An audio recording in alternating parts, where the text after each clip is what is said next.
Selamat sore dan salam jumpa pemirsa. Senang sekali Nusa Tenggara Timur hari ini kembali hadir menjumpai Anda. Tentunya sejumlah informasi menarik dan teraktual dari berbagai daerah di Nusa Tenggara Timur telah kami siapkan untuk Anda. Mengawali perjumpaan kita, berikut kami hadirkan cuplikan berita utama.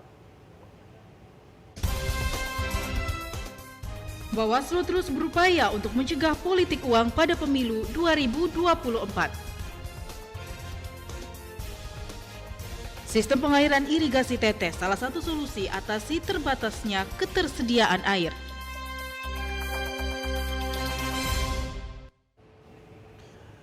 Cuplikan berita utama tadi akan kami rangkai dengan sejumlah informasi menarik lainnya. Bersama saya Aldi Soai.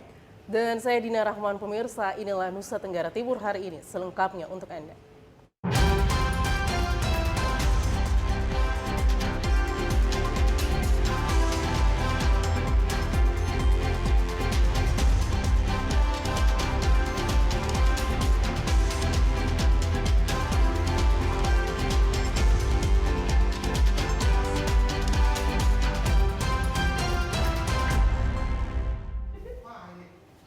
Kita awali berita pertama, saudara. Sebuah video yang memperlihatkan Gubernur Nusa Tenggara Timur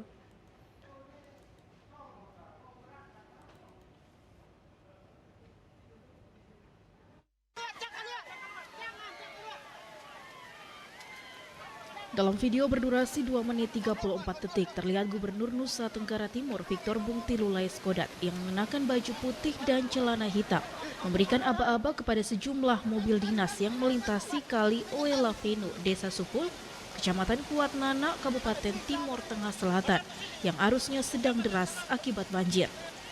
Berdasarkan informasi yang dihimpun TVRI, sebuah kendaraan jeep yang dikemudikan oleh warga bernama Peter Suwan dan 2 orang anaknya terjebak banjir. Victor pun langsung bergerak cepat bersama beberapa orang ajudan dan staf yang ikut dalam rombongan. Mereka terjun ke arus banjir dan mengikatkan tali pada badan mobil jeep dengan batang pohon dan mobil truk yang diparkir di pinggir sungai. Victor sempat terjatuh karena arus yang deras, tetapi langsung dipegangi oleh beberapa stafnya. Mereka lalu bergandengan tangan menarik mobil tersebut. Arus sungai yang semakin deras membuat proses evakuasi yang dilakukan secara manual dan peralatan seadanya sempat mengalami kesulitan. Bahkan sejumlah ajudan Gubernur NTT yang berupaya ikut menolong warga yang terjebak di dalam kendaraan tersebut nyaris hanyut terseret banjir. Proses penyelamatan yang berlangsung sekitar 2 jam tersebut akhirnya berbuah manis. Peter Swan bersama kedua orang anaknya berhasil dievakuasi warga dalam keadaan selamat setelah hujan mulai reda dan banjir mulai surut. Untuk diketahui, insiden tersebut terjadi saat Gubernur bersama rombongan sedang melakukan kunjungan kerja di Desa Supul, Kecamatan Kuatnana. Karena tidak ada jalur alternatif, rombongan terpaksa nekat menerobos derasnya arus banjir. Debbie Suek, TVRI NTT. Saudara, pemilu serentak 2024 merupakan pemilu yang sangat rumit karena dilaksanakan secara serentak sehingga dikhawatirkan rawan akan politik uang atau money politik. Badan Pengawas Pemilu Provinsi Nusa Tenggara Timur mengingatkan masyarakat Nusa Tenggara Timur untuk mewaspadai politik uang pada pemilu 2024. Bawaslu juga terus berupaya untuk mengantisipasi dengan melakukan sosialisasi secara terus-menerus kepada masyarakat agar tidak tergoda dengan politik uang.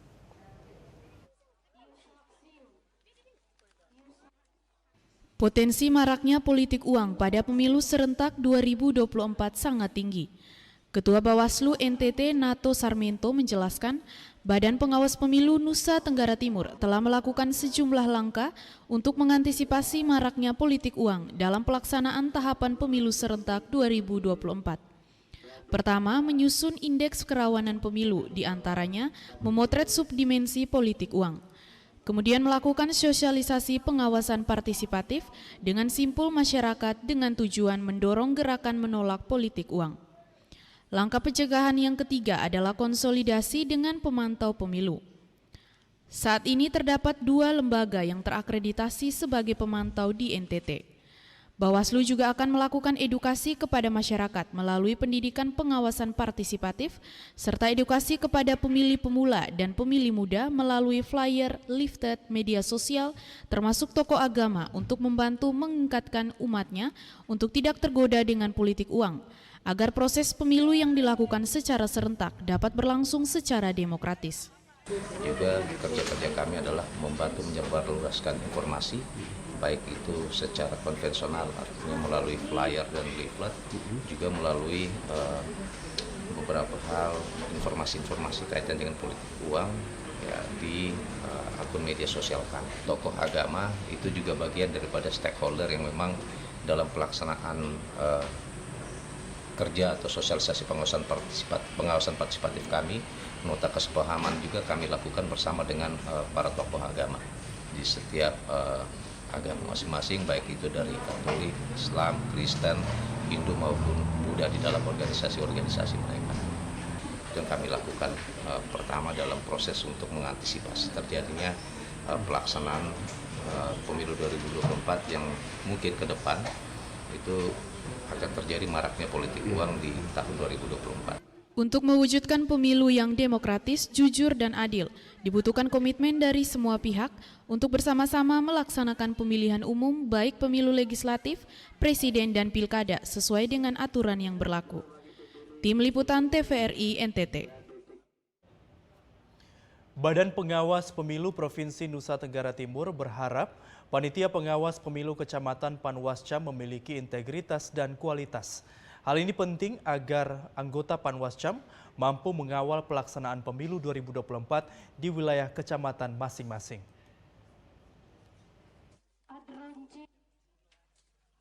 Panitia Pengawas Pemilu Kecamatan Panwascam merupakan garda terdepan dalam mengawal suksesnya pemilu serentak 2024 mendatang.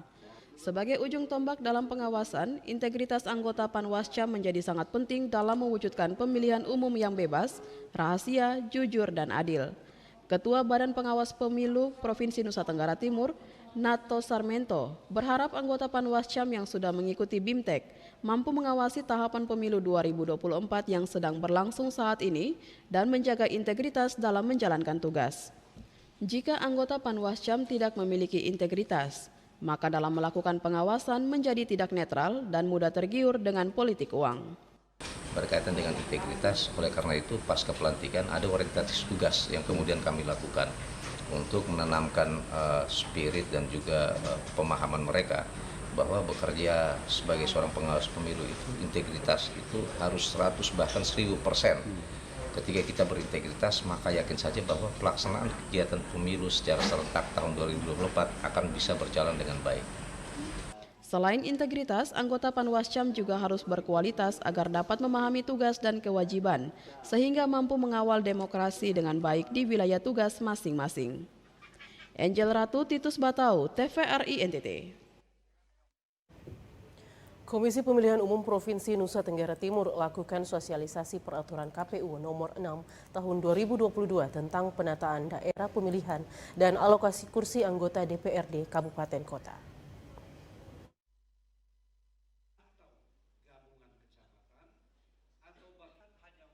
Tahun politik semakin dekat. KPU Provinsi NTT pun giat melakukan sejumlah sosialisasi kepada partai politik, media massa, dan para pemangku kepentingan lainnya di Provinsi NTT. Berkaitan dengan adanya pergeseran daerah pemilihan di kabupaten kota yang ada di NTT, KPU memaparkan sejumlah prosedur dalam penetapan dapil dan alokasi kursi anggota DPRD kabupaten kota di NTT.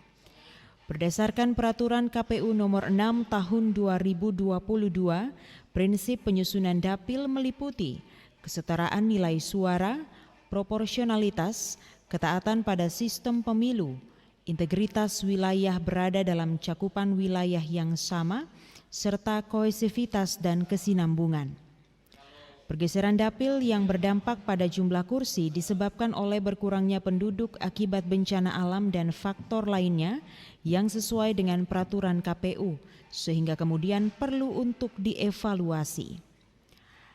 Anggota KPU Provinsi NTT Yosafat Koli mengatakan, basis data yang menjadi rujukan perhitungan adalah basis data agregat kependudukan yang disampaikan oleh pemerintah pusat.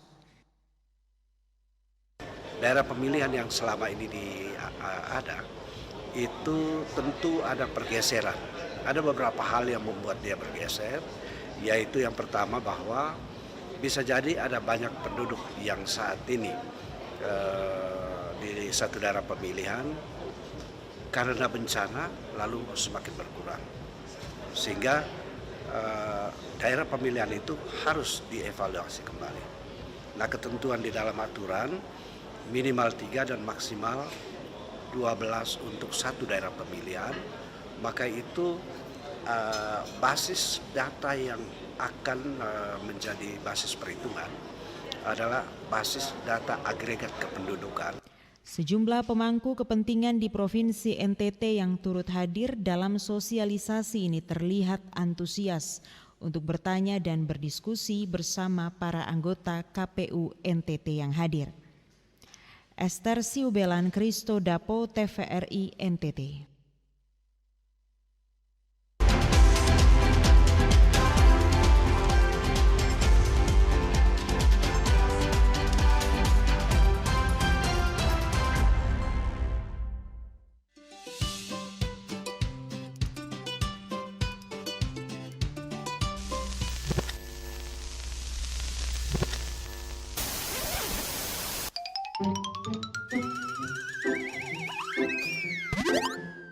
Halo Sobat Digital, aku Modi.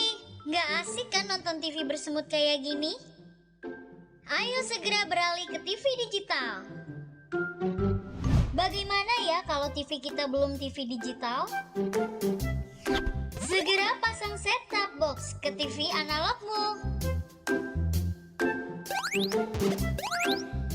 Yuk coba lihat sekarang. Gambarnya lebih bersih, suaranya lebih jernih, yang pasti canggih dan banyak programnya. Ayo, segera beralih ke TV digital. Bersih, jernih, canggih.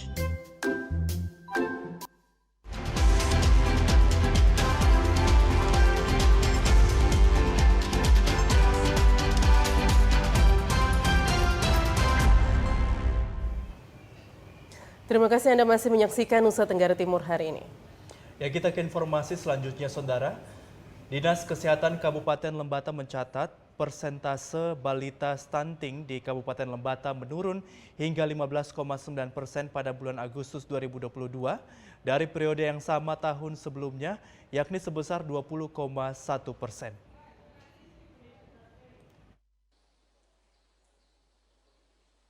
Data ini dipaparkan Dinas Kesehatan Kabupaten Lembata saat pertemuan rembuk stunting di Aula Kantor Bupati Lembata pada Sabtu 29 Oktober 2022. Pada periode pengukuran bulan Agustus tahun 2021, presentasi balita stunting di Kabupaten Lembata sebesar 22,1%. Jumlah ini mengalami penurunan drastis pada pengukuran periode bulan Agustus 2022, yakni sebesar 15,9%. Asisten 2 Sekda Lembata Ambrose Lain mengatakan, meski mengalami penurunan yang cukup drastis, upaya untuk mengelimir stunting di Kabupaten Lembata masih mengalami tantangan yang cukup besar. Oleh karena itu, Ambrose berharap kerjasama dan kolaborasi semua pihak harus lebih ditingkatkan untuk mencapai tujuan utama Lembata Zero Stunting. Stunting adalah masalah kita bersama. Karena itu, upaya pencegahan dan percepatan penurunan stunting harus menjadi komitmen bersama. Saya berharap kerjasama dan kolaborasi yang sudah kita lakukan ini semakin kita tingkatkan ke depan demi mewujudkan generasi masa depan yang berkualitas, unggul, maju, mandiri, cerdas, dan sehat. Penurunan prevalensi balita stunting ini juga membuat tren penurunan jumlah anak stunting di Kabupaten Lembata. Jumlah balita pendek dan sangat pendek di Kabupaten Lembata sebanyak 1.804 pada bulan Agustus 2021 menjadi 1.396 pada bulan Agustus 2022. Dari Kabupaten Lembata, Andri Atagoran, TVRI NTT. Pemirsa, kita beralih ke Kabupaten Sumba Timur. Kesehatan gigi dan mulut penting dalam kesehatan manusia. Apabila anak-anak sakit gigi, maka akan menyebabkan kesulitan mengunyah makanan, sehingga pada akhirnya akan memunculkan masalah kesehatan yang baru, misalnya gizi buruk. Masalah kesehatan ini muncul disebabkan karena sari-sari makanan tidak dikunyah secara baik akibat dari kesehatan gigi dan mulut yang kurang diperhatikan. Dampaknya adalah tingginya angka kurang gizi dan stunting. Dewan Pimpinan Daerah Persatuan Terapis Gigi dan Mulut Indonesia PT GMI Nusa Tenggara Timur menggelar musyawarah daerah Musda yang ketiga yang digelar di Waingapu, Kabupaten Sumba Timur. Musda ini dibuka oleh Asisten 3 Setda Sumba Timur, Lupe Lindama, dan dihadiri para pengurus PT GMI Kabupaten Sumba Timur dan perwakilan pengurus DPC se-Nusa Tenggara Timur, para perawat dan para dokter gigi se-NTT. Ketua DPD PT GMI Provinsi Nusa Tenggara Timur, Yonas Laganguru, yang terpilih menjadi ketua mengaku bahwa kehadiran organisasi profesi PT GMI di Nusa Tenggara Timur untuk membantu pemerintah Provinsi Nusa Tenggara Timur dan pemerintah daerah untuk mewujudkan generasi yang sehat yang bebas dari penyakit gigi dan mulut. Kehadiran PT GMI di Nusa Tenggara Timur diharapkan dapat memberikan dampak positif bagi penanganan kesehatan gigi dan mulut, mengingat bahwa PT GMI berdasarkan perintah Kemenkes bahwa di tahun 2023 sudah harus bebas dari masalah stunting dan gizi buruk. Selain itu, di tahun 2025, PT GMI Provinsi Nusa Tenggara Timur ditunjuk sebagai tuan rumah pelaksana Musyawarah Nasional di Labuan Bajo. Oleh karena itu, Yonas Laganguru berharap agar nantinya pemerintah provinsi dan pemerintah daerah dari 22 kabupaten di NTT dapat memberikan dukungan dengan mengirimkan utusan perwakilan masing-masing DPC PT GMI untuk mengikuti musyawarah nasional di Kabupaten Manggarai Barat. Kita tahun 2025 ini PT GMI NTT itu dipercayakan oleh teman-teman di seluruh Indonesia untuk melaksanakan Munas atau Musyawarah Nasional. Karena itu saya berharap bahwa kita semua harus all out nanti di tahun 2025. Mari kita selenggarakan Munas 2025 itu dengan baik dan benar. Dan saya juga berharap bahwa dukungan dari pemerintah setempat ya di seluruh NTT ini dari kabupaten-kabupaten untuk mengirimkan teman-teman atau utusan DPC untuk hadir di Labuan Bajo tahun 2025 nanti. Sementara itu, PLT Ketua Dewan Pengurus Pusat PT GMI, Teni Noviantini mengatakan kesehatan gigi dan mulut menjadi bagian yang tidak bisa dipisahkan dari upaya kesehatan secara umum. Ia menyadari bahwa kesehatan gigi dan mulut ini belum menjadi prioritas dalam pembangunan kesehatan. Dirinya berharap agar pemerintah Kabupaten Sumba Timur bisa membantu mempersiapkan formasi penerimaan perawat gigi maupun dokter gigi untuk membantu pemerintah Sumba Timur dalam menyelesaikan persoalan kesehatan gigi dan mulut. Penyakit atau semua alunan makan, baik itu dengan stunting, dengan gizi buruk, atau dengan adanya sekarang yang lagi hit-hitnya tuh gagal ginjal, ataupun mungkin kecerdasan bangsa, semua itu berawal dari mulut. Bagaimana mungkin kalau kita bisa mengharapkan generasi penerus bangsa yang memang pintar dan cerdas apabila asupan gizinya tidak baik melalui mulut, misalkan adanya karies, adanya infeksi. Dari Waingapu, Sumba Timur, Freddy Ladi, TVRI NTT. Saudara, salah satu kendala pertanian di Nusa Tenggara Timur adalah terbatasnya ketersediaan air. Namun saat ini ada satu solusi yang bisa digunakan untuk mengatasi masalah tersebut, yaitu irigasi tetes.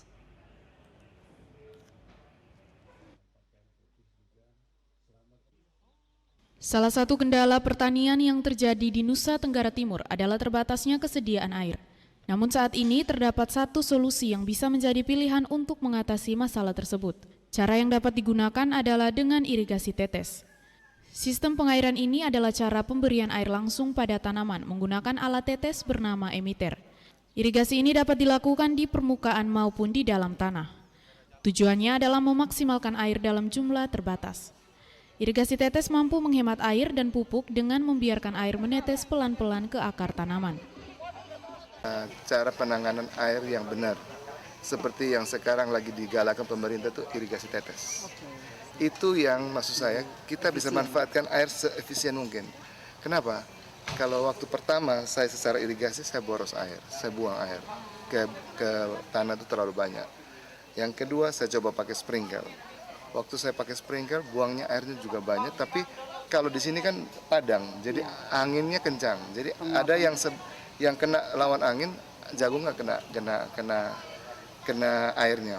Nah, jadi setelah saya bikin irigasi tetes. Nah, kalau irigasi tetes inilah yang efektif. Airnya kita makanya tidak terlalu banyak, tapi langsung di tanaman langsung. Melihat keadaan tersebut, penjabat Wali Kota Kupang, George M. Hajo berharap hal ini dapat menginspirasi berbagai pihak, terutama petani di Nusa Tenggara Timur. Menginspirasi juga bagaimana nanti kita mereplikasi dia dalam bentuk yang tidak besar begini, tetapi membuat masyarakat akan termotivasi. Dari Kota Kupang, Agung Pras, TVRI NTT.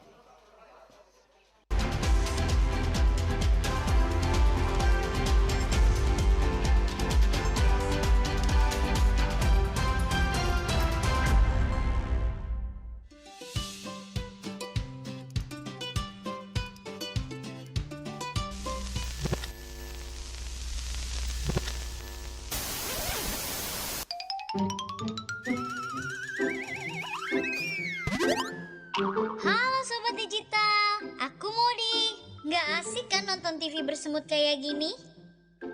Ayo segera beralih ke TV digital. Bagaimana ya kalau TV kita belum TV digital? Segera pasang set-top box ke TV analogmu. Yuk coba lihat sekarang. Gambarnya lebih bersih, suaranya lebih jernih, yang pasti canggih dan banyak programnya. Ayo, segera beralih ke TV digital. Bersih, jernih, canggih. Yuk nonton siaran televisi digital. Bagaimana ya cara menangkap siaran televisi digital? Pertama, pastikan di daerah Anda sudah ada sinyal siaran televisi digital. Kedua, gunakan antena UHF di dalam atau di luar rumah Anda.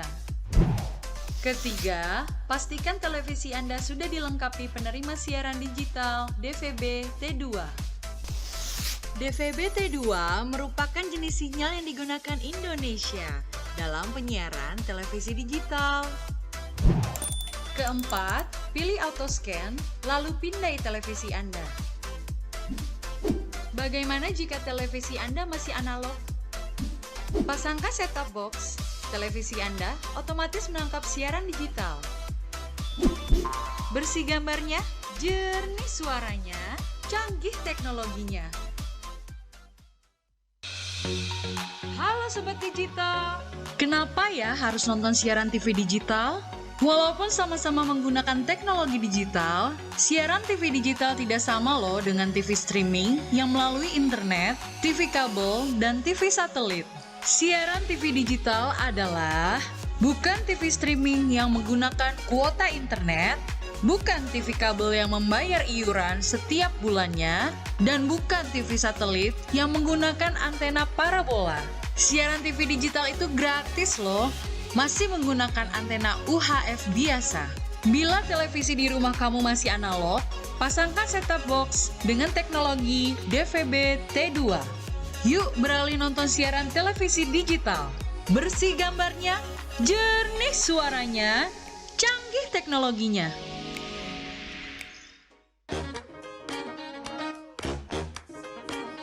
Halo, aku Modi, Sobat Digitalmu. Kamu tahu nggak kalau siaran TV analog akan diganti menjadi digital?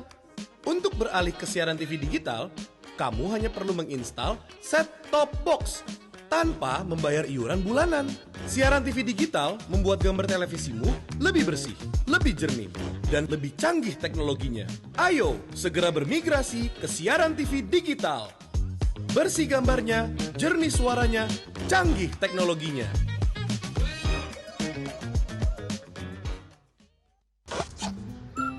Sana dikit. Geser lagi. Deso.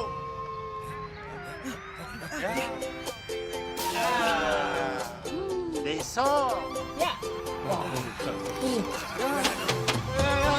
Deso.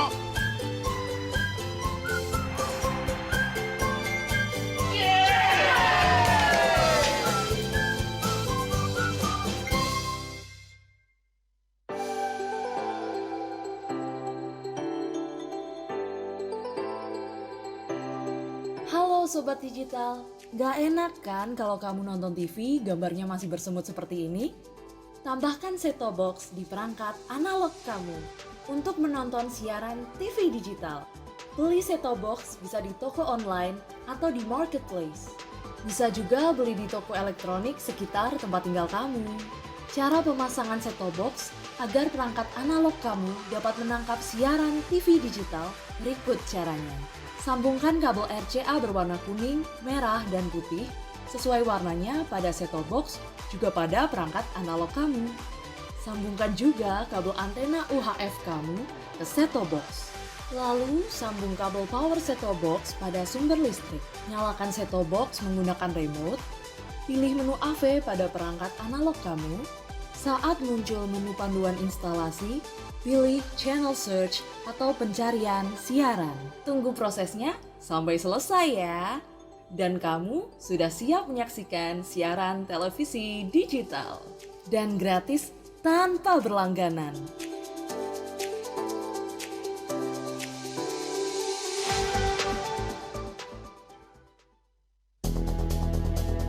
Siaran televisi analog di Indonesia akan dimatikan paling lambat 2 November 2022 untuk digantikan sepenuhnya oleh siaran TV digital.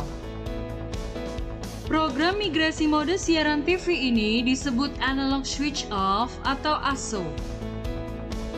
Meski demikian, para pemilik TV biasa atau tabung alias TV analog tak perlu khawatir, sebab TV analog bisa dimanfaatkan menjadi TV digital dengan menggunakan perangkat set-top box yang sudah mendukung digital video broadcasting second generation terrestrial atau DVB T2, standar TV digital di Indonesia. Satu hal lagi, pemerintah juga memberikan gratis kepada masyarakat yang masuk dalam kategori miskin, sehingga masyarakat tersebut dapat segera beralih ke TV digital dalam beberapa bulan ke depan. Kementerian Kominfo telah membuat program memberikan set-top box kepada masyarakat kategori miskin dalam aturan pemerintah dan peraturan menteri. Alokasi set-top box gratis itu dari penyelenggara multiplexing TV digital atau MUX sebagai bentuk komitmen persiapan analog switch off.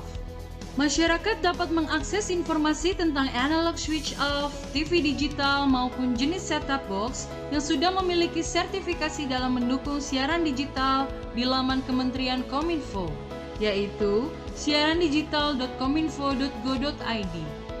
Ayo, segera beralih ke TV digital.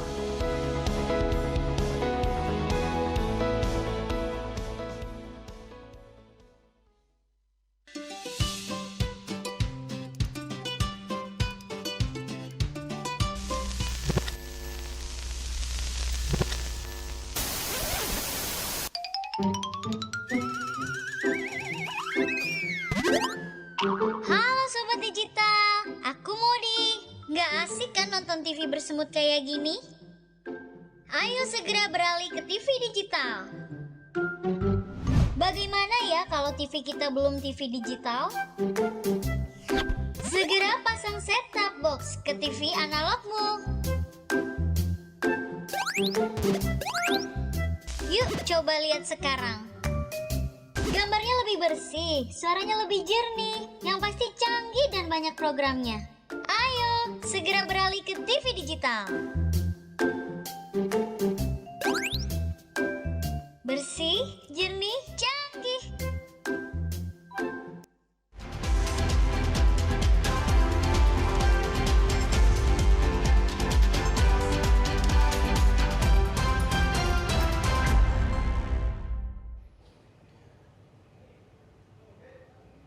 Terima kasih Anda masih bersama kami di Nusa Tenggara Timur hari ini. Pemirsa, mari kita beralih ke informasi selanjutnya.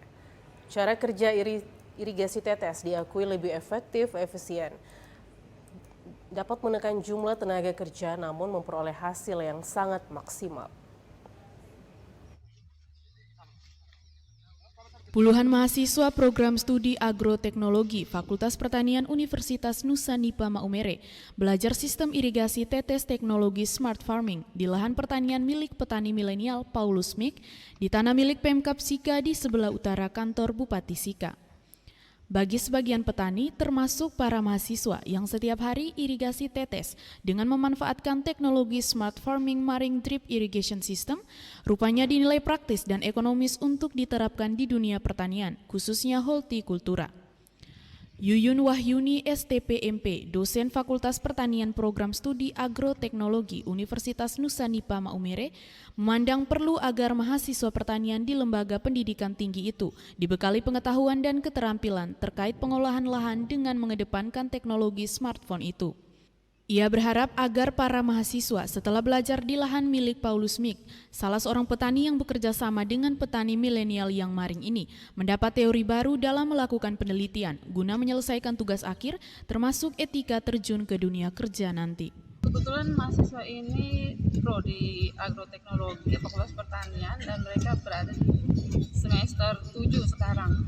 Sebentar lagi mereka juga akan melakukan semacam penelitian untuk tugas akhirnya, jadi semacam pembekalan untuk mereka, dan kebanyakan mereka kan lebih banyak selama ini banyak mendapatkan teori-teori saja. Jadi di semester-semester akhir ini kita lebih memberikan mereka peluang untuk melakukan terjun langsung ke tempat-tempat seperti ini untuk mendapatkan ilmu-ilmu.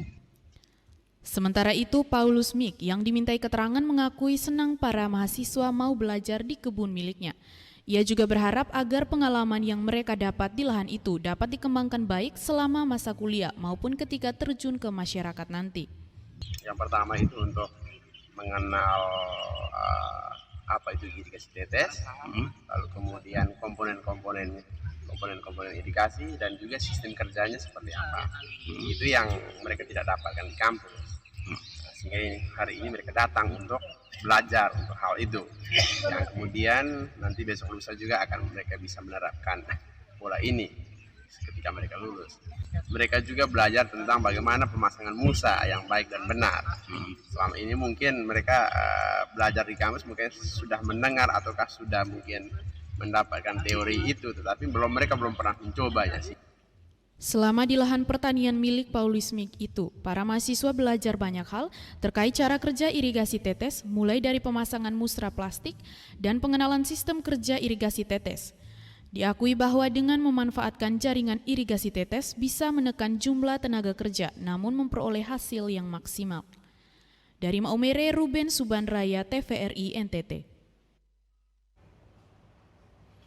Ya, Saudara, Pesta Paduan Suara Gerejani Pesparani Katolik Nasional kedua tahun 2022 yang berlangsung di Kota Kupang, Nusa Tenggara Timur resmi ditutup oleh Wakil Menteri Agama Republik Indonesia Zainud Tauhid Saadi.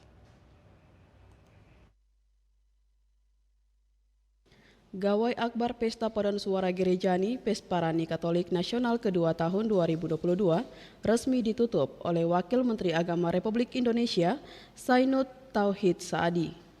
Acara seremonial penutupan berlangsung di Stadion Oipoi Kota Kupang dengan dihadiri oleh seluruh kontingen Lomba Pesparani Nasional dari 34 provinsi di Indonesia dan ribuan masyarakat Kota Kupang. Ada yang unik pada pelaksanaan Pesparani Nasional kedua di Kota Kupang, Nusa Tenggara Timur tahun 2022 ini.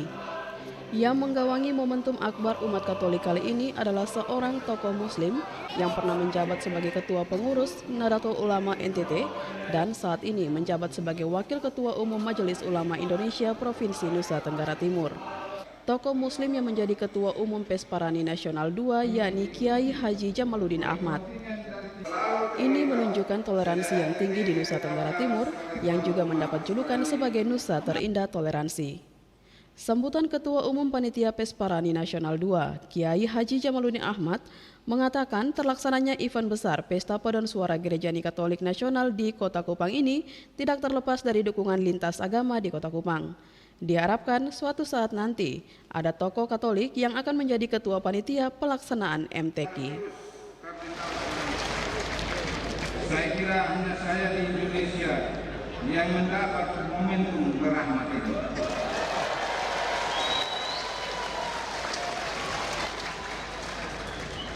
Saya hanya bisa menyampaikan syukur dan terima kasih kepada Bapak Gubernur Nusa Tenggara Timur, Bapak Wakil Gubernur Nusa Tenggara Timur, dan seluruh umat Katolik dan untukmu semua atas penghargaan.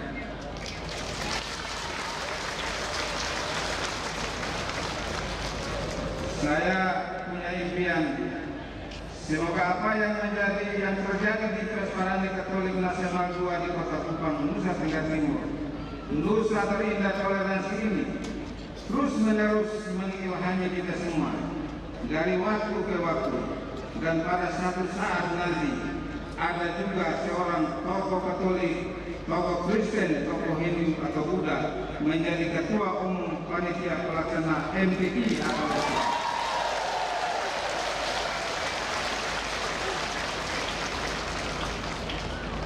Bapak Menteri, Bapak Wakil Menteri, Bapak Wakil Gubernur yang saya hormati, dengan telah selesainya seluruh mata lomba, tentunya para Dewan Juri telah menetapkan para pemenang dan yang patut menyandang gelar juara umum. Kita akan mendengarkan pengumuman itu dari yang berhak mengumumkannya. Izinkan saya atas nama panitia penyelenggara menyampaikan selamat kepada para pemenang. Sementara provinsi yang belum berhasil, saya berharap lebih dapat meningkatkan kemampuannya lagi untuk merebut peluang terbaik di ajang Presparani Nasional 3 di tahun yang akan datang. Akhirnya, ada gading yang tidak letak, kami atas nama seluruh panitia penyelenggara, baik pusat maupun provinsi, menyampaikan permohonan maaf yang sebesar-besarnya. Tinggalkanlah semua yang kurang baik di sini. Bawalah yang baik ke luar NTT. Ite Misa S.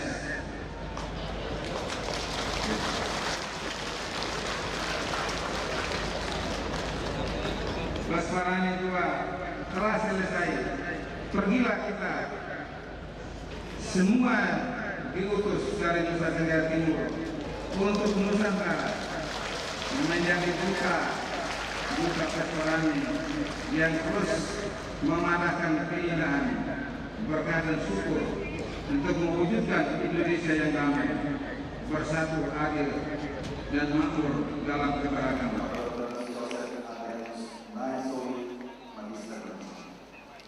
Sambutan Wakil Gubernur NTT Joseph Naisoi sebagai tuan rumah penyelenggara event Akbar Presparani Nasional kedua tahun 2022 mengatakan Nusa Tenggara Timur mendapat julukan Nusa Terindah Toleransi bukan tanpa alasan, tetapi NTT telah mempraktekkan dan menerapkan ajaran baik dari setiap agama.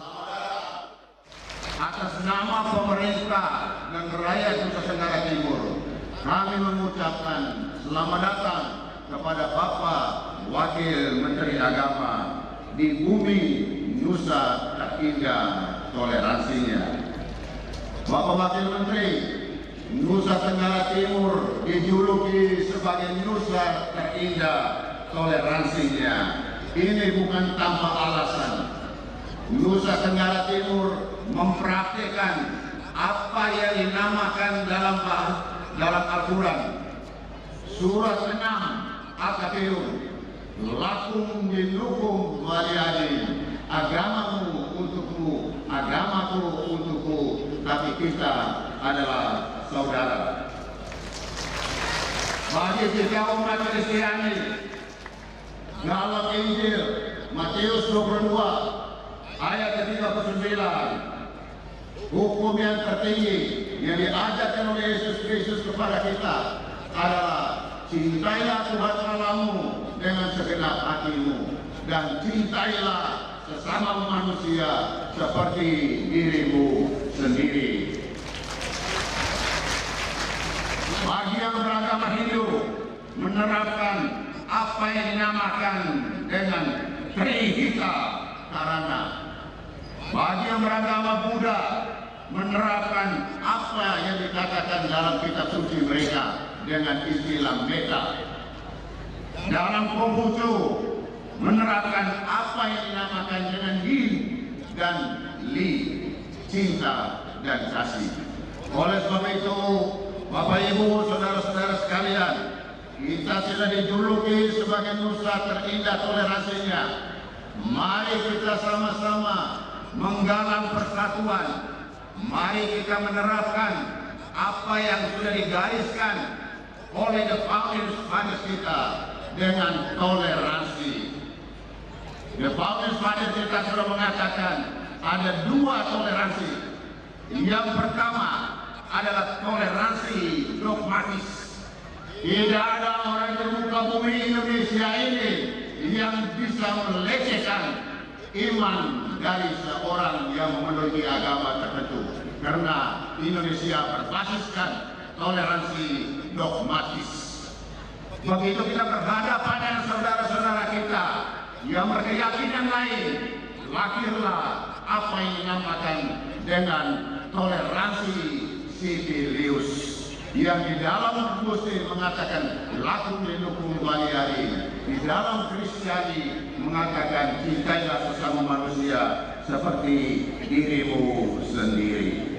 Bapak Ibu, saudara-saudara sekalian, Pesparani sudah selesai, Pesparani kedua. Bagi para peserta Pesparani, tadi sebelum kita upacara penutupan, hujan turun dengan deras. Malam ini cerah, hanya bintangnya tidak ada, tapi ada lampu pengganti bintang. Ini tanda-tanda Allah mengatakan, hai peserta para Pesparani, pulanglah, jangan membawa hal-hal yang pahit, tetapi kuburlah di Nusa Tenggara Timur beserta hujan yang turun tadi sore. Sambutan terakhir pada acara seremonial penutupan Pesparani Nasional kedua di Kota Kupang, Nusa Tenggara Timur disampaikan oleh Wakil Menteri Agama Republik Indonesia Sainud Tauhid Saadi. Dalam sambutannya, Wakil Menteri Agama mengatakan, Pesparani Nasional 2 yang diselenggarakan kali ini memiliki makna sebagai sarana untuk meningkatkan pemahaman tentang agama, khususnya bagi umat Katolik, sehingga diharapkan terlahirnya rasa cinta kasih kepada sesama manusia.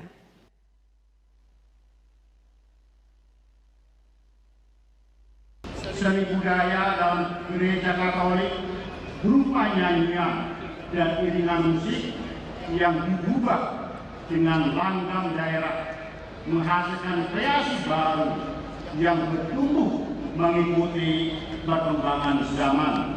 Kekhasan ini akan menjadi ciri dan memperkaya khasanah budaya di bidang keagamaan. Bapak Ibu yang saya muliakan, kehadiran 34 provinsi dari seluruh wilayah Indonesia merefleksikan suasana kesemarakan kehidupan beragama yang memberi makna pengalaman.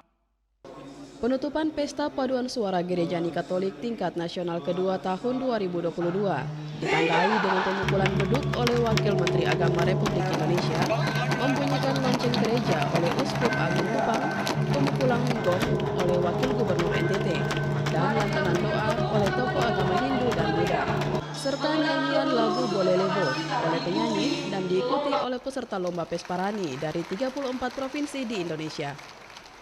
Acara penutupan semakin meriah ketika cahaya kembang api mewarnai langit Stadion Oiboy Kota Kupang saat acara akbar ini resmi ditutup.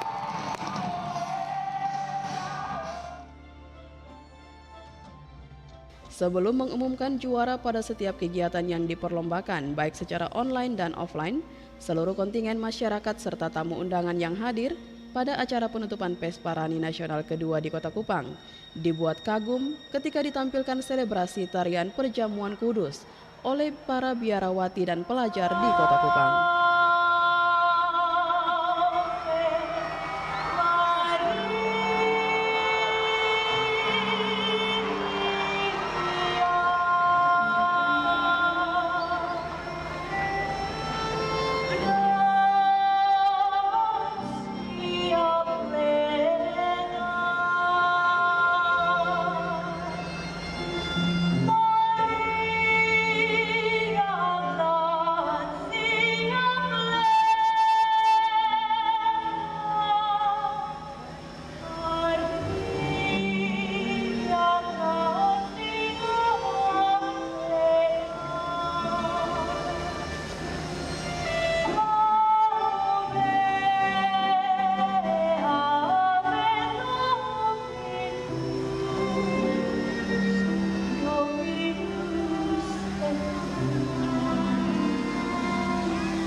Gereja Katolik memiliki satu sakramen penting dalam 7 sakramen Gereja Katolik, yakni sakramen Ekaristi, ditandai dengan perjamuan kudus. Hal ini mendarah daging dan telah dituangkan secara apik dalam sebuah persembahan mahakarya tarian perjamuan kudus.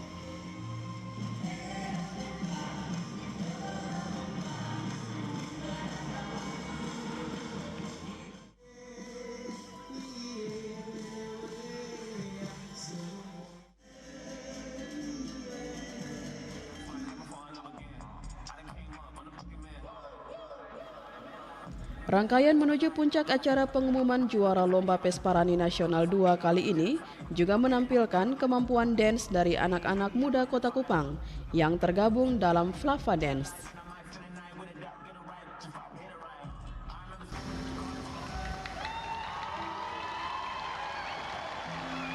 Provinsi DKI Jakarta terpilih sebagai tuan rumah pelaksanaan Pesparani Nasional berikutnya. Prosesi penyerahan pataka oleh Tuan dan Nyonya Rumah Pesta Paduan Suara Tingkat Nasional 2 kepada Tuan dan Nyonya Rumah Provinsi DKI Jakarta dilakukan oleh Ketua LP3KD kepada Wakil Menteri Agama Republik Indonesia, kemudian diserahkan kepada Ketua LP3KN, selanjutnya diserahkan kepada delegasi Tuan dan Nyonya Rumah Pesparani Katolik Tingkat Nasional 3 Provinsi DKI Jakarta.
Acara puncak yang ditunggu-tunggu oleh seluruh peserta kontingen dari 34 provinsi di Indonesia adalah pengumuman juara tiap mata lomba dan pengumuman juara umum Pesparani Nasional kedua tahun 2022.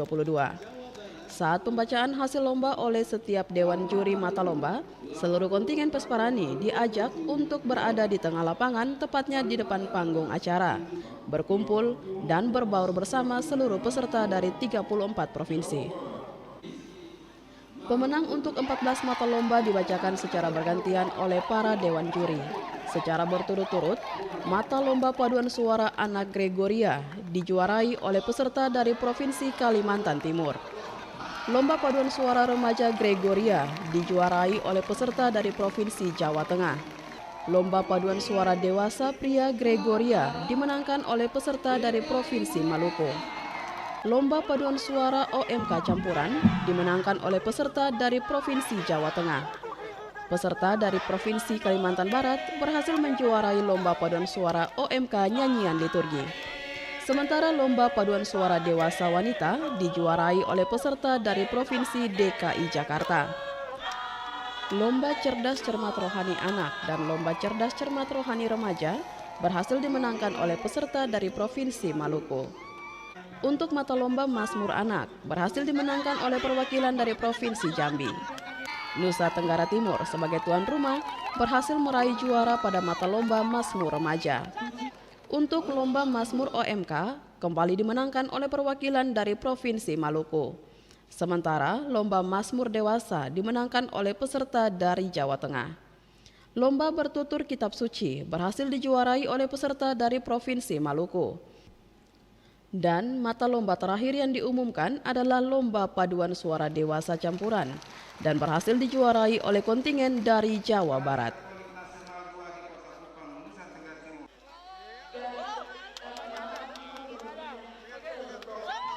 Dari hasil perlombaan yang dilaksanakan pada Pesparani Nasional 2 tahun 2022, Provinsi Maluku terpilih sebagai juara umum dengan perolehan 5 juara dari 14 kegiatan yang diperlombakan.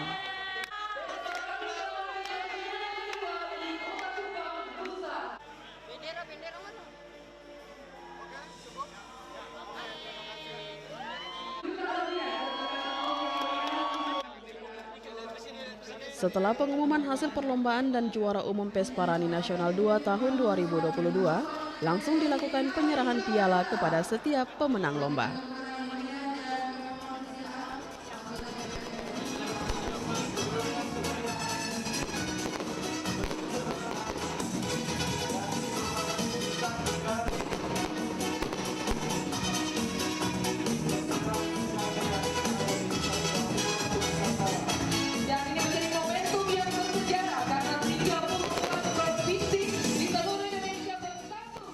Rangkaian penutupan event Akbar Umat Katolik Pesparani Nasional 2 tahun 2022 yang berlangsung di Kota Kupang, Nusa Tenggara Timur sebagai tuan rumah diakhiri dengan tarian massal yang melibatkan seluruh kontingen Pesparani dari 34 provinsi di Indonesia. Tarian ini sebagai wujud persaudaraan.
Ivani Olang, Rio Jogo, Kristo Dapo, dan Ferdi Wine melaporkan.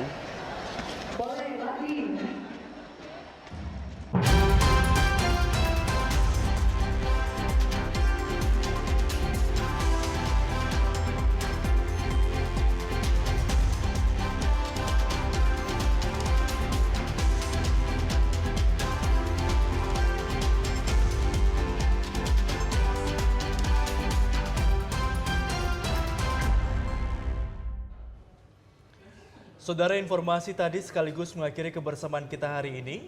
Tak lupa kami juga mengajak Anda untuk tetap menaati protokol kesehatan guna mencegah penularan COVID-19. Dan pemirsa, mari beralih ke TV digital untuk kualitas yang lebih baik. Terus saksikan Nusa Tenggara Timur hari ini yang menyajikan informasi secara santun, lugas dan berimbang hanya di TVRI NTT, media pemersatu bangsa. Akhir kata, saya Dina Rahman. Dan saya Revalis Suai mewakili seluruh kerabat kerja yang bertugas mengucapkan terima kasih atas kebersamaan Anda. Selamat petang dan sampai jumpa.